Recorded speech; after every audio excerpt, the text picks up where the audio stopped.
For decades, Nelson and Winnie Mandela were seen as South Africa's ultimate power couple, symbols of resistance, courage, and the fight against apartheid. Their names were inseparable, their love story intertwined with the liberation of a nation. But behind the public adoration, a storm was brewing. Their marriage, once a beacon of hope, became a battleground of betrayal, political tension, and personal heartbreak. When their divorce finally came, it wasn't just the end of a union. It was a seismic event that shook Africa. The world watched as two icons whose lives had defined a generation parted ways, exposing secrets, accusations of infidelity, and clashes over legacy. Their separation revealed the human vulnerabilities behind legendary figures, showing that even heroes carry flaws, grudges, and heartbreak. The Mandela divorce was more than a personal split. It was a moment that rippled across an entire continent, challenging perceptions of love, loyalty, and leadership. This is why one of Africa's powerful couples parted ways. This is the story of Nelson and Winnie Mandela's divorce.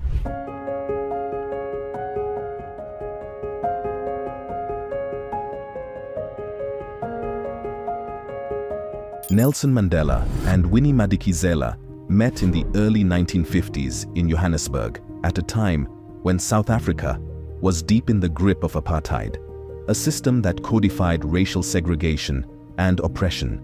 Nelson, already a rising figure in the African National Congress, ANC, was deeply committed to the fight for equality, while Winnie, then a young social worker and activist, was equally passionate about advocating for the rights of Black South Africans. Their meeting was more than a romantic encounter. It was the collision of two minds shaped by resistance, courage, and shared ideals. Winnie, with her fiery personality and determination, impressed Nelson immediately. She was outspoken, intelligent, and fearless in confronting the injustices around her, qualities that resonated deeply with Nelson's own sense of duty and vision for a liberated South Africa.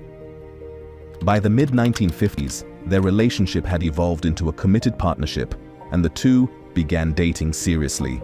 Nelson, then in his mid-30s, was already making a name for himself as a lawyer and an ANC leader, and Winnie was emerging as a formidable activist in her own right.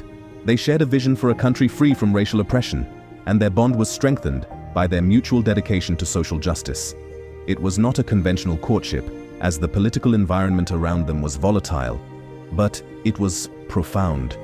Their love was grounded not just in personal attraction, but in shared purpose, a desire to challenge inequality, and the hope that together they could make a difference for their people.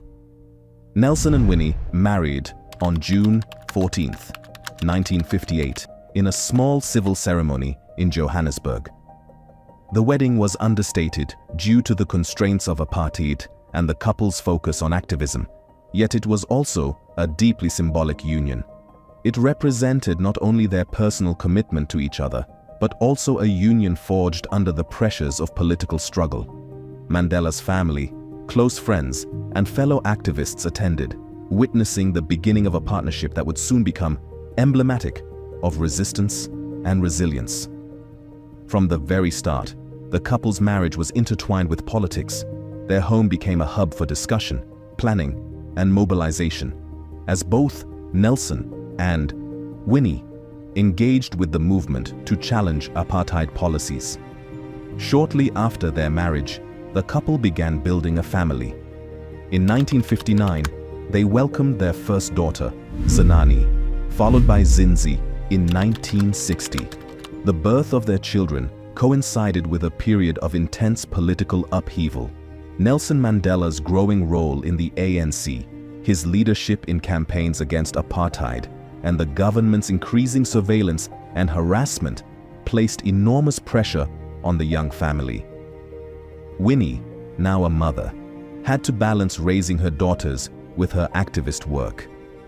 She managed to continue her community involvement, providing social support to marginalized families, organizing protests, and advocating for women's rights, all while navigating the challenges of motherhood under oppressive political conditions. Life for the Mandelas as a young family was marked by tension, fear, and uncertainty. Nelson, though present emotionally, often had to spend long periods away from home due to his legal work and political activities. Winnie's resilience became essential. She assumed the responsibility of both raising the children and continuing the fight for justice in her own right. She became a pillar in the community, known for her courage and dedication, qualities that foreshadowed the prominence she would achieve in the coming decades. Their household was a place where discussions of equality, justice, and activism were daily occurrences, instilling in Zenani and Zinzi an early awareness of the sacrifices and commitments demanded by the struggle for freedom. In 1961, Nelson went underground to evade arrest as he intensified efforts against the apartheid regime, leaving Winnie to manage both family life and public activism on her own. This period marked a profound test for their marriage, as the separation was prolonged and fraught with danger. Winnie was harassed, monitored, and eventually arrested multiple times by the apartheid authorities, who sought to intimidate her and weaken the family's resolve. Despite these pressures, she continued to provide stability for their daughters and maintained her activism, demonstrating remarkable courage and independence. She became a public figure in her own right, seen as a symbol of resistance and endurance in the face of relentless oppression. During these early years of marriage, Nelson and Winnie's partnership was defined by shared ideals and mutual support, even as circumstances forced them apart physically. Their home life, though often disrupted by political realities, reflected their commitment to family and their shared vision for South Africa. They instilled in their daughters a deep sense of purpose, resilience, and pride in their heritage, while also navigating the emotional strains that came with the risks of political activism. The early Mandelas exemplified the tension between personal happiness and public duty, highlighting how love and family life could coexist with and even strengthen the pursuit of justice. Despite the challenges, these formative years cemented the legacy of Nelson and Winnie Mandela as both a couple and a family. Their union demonstrated the interplay between private commitment and public struggle. By the time Nelson was arrested in 1962 and later sentenced to life imprisonment in 1964, Winnie had become the guardian of both their daughters and their shared ideals, representing continuity in the fight for freedom. The early years of marriage had forged a bond that was tested by separation, political persecution, and immense societal pressure, a bond that would, for decades, shape the narrative of their lives and the history of South Africa itself. The story of how Nelson and Winnie met, married, and started a family is more than a tale of romance. It is a testament to resilience in the face of adversity, the sacrifices demanded by a life committed to justice, and the ways in which love and struggle can intersect. Their early years together were a crucible in which their characters were tested and strengthened, setting the stage for the global legacy that both would leave. For better and at times, for more complex reasons, for worse. These beginnings illustrate the profound interplay between personal life and political destiny, showing how the Mandelas' family narrative became inseparable from the broader story of South Africa's journey toward liberation until everything went south.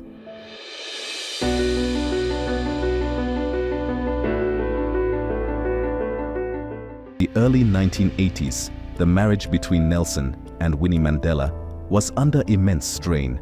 Nelson was imprisoned on Robben Island, isolated from the outside world and fully devoted to the struggle against apartheid. During this period, Winnie had emerged as a highly visible and powerful political figure in her own right. Her activism, while courageous, required her to navigate constant harassment, detentions, and public scrutiny. The long periods of separation were not just physical. They created a deep emotional rift. Letters were infrequent, visits were restricted, and the communication that did occur often reflected tension rather than connection. The pressures of public life combined with the absence of Nelson in daily family matters, gradually eroded the intimacy that had once sustained their marriage. Tensions escalated as Winnie's personal life began to attract public attention. By the mid-1980s and early 90s, rumors and reports began circulating about her alleged extramarital relationship with Dali Mpofu, a younger lawyer who had connections within the anti-apartheid movement. While some historians suggest that the affair was both emotional and physical, what is undisputed is the impact it had on Nelson Mandela. From prison, he became aware of the growing emotional distance and the whispers surrounding Winnie's personal life. The betrayal, whether perceived or real, cut deeply, compounding the frustrations of his confinement and his inability to intervene or mend the relationship directly. Winnie's independence, once a source of admiration for Nelson, now became a source of tension.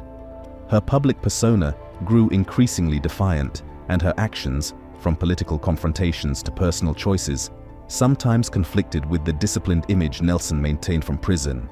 The alleged relationship with Mpofu amplified the emotional strain. For Nelson, confined and under constant surveillance, the knowledge that his wife may have sought emotional or romantic solace elsewhere was a source of profound pain. It was not only a personal betrayal, but also a public one, as both their lives were closely monitored and scrutinized by supporters, critics, and the apartheid government. By 1985, the cracks in the marriage had widened into an unbridgeable gulf. The long-term absence of Nelson, combined with the pressures of Winnie's activism and her alleged affair, made reconciliation increasingly difficult.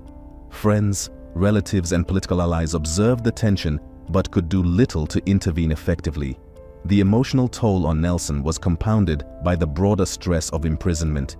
He carried the weight of the anti-apartheid movement, and his emotional energy was almost entirely directed toward political survival.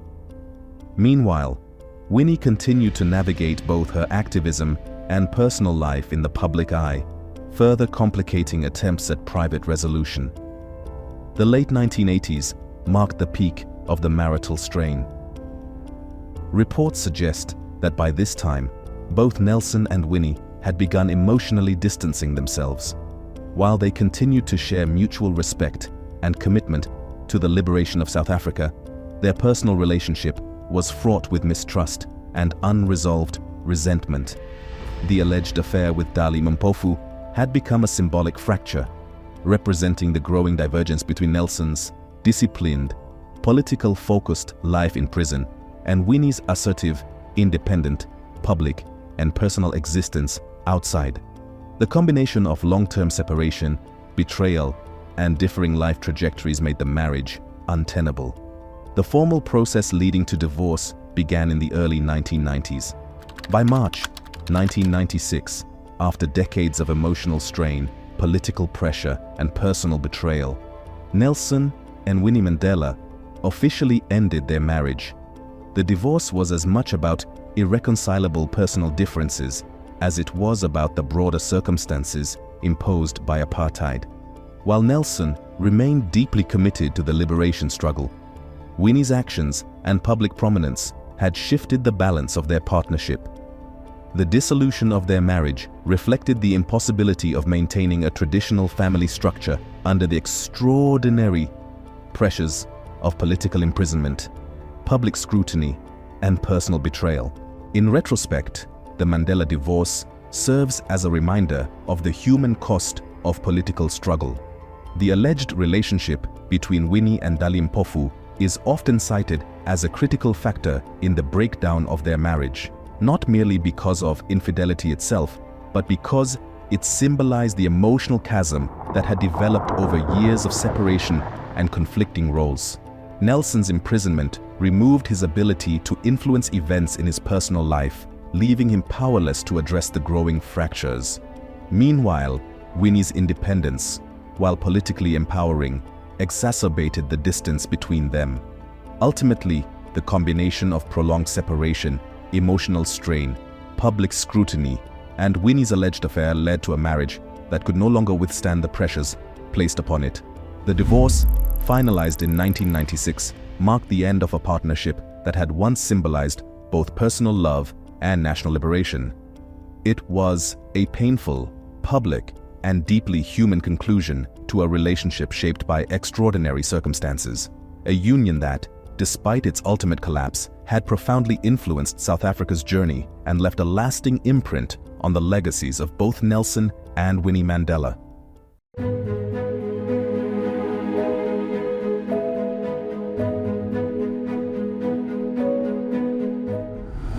The divorce between Nelson and Winnie Mandela in 1996 marked the end of one of the most iconic and scrutinized marriages in history, but both continued to play influential roles in South Africa and on the global stage. For Nelson, the divorce allowed him to focus fully on his political career and nation-building efforts. Having become South Africa's first democratically elected president in 1994, Nelson devoted himself to reconciliation, democracy, and the reconstruction of a country emerging from decades of apartheid. Freed from the emotional strains of a troubled marriage, he was able to navigate his presidency with a focus on healing the nation, promoting forgiveness, and solidifying his global reputation as a leader of integrity, resilience, and moral vision. For Winnie Mandela, the aftermath of the divorce was more complex. Although she remained politically active, her public image had been tarnished by controversies during and after their marriage, including allegations of infidelity, political militancy, and association with violent incidents.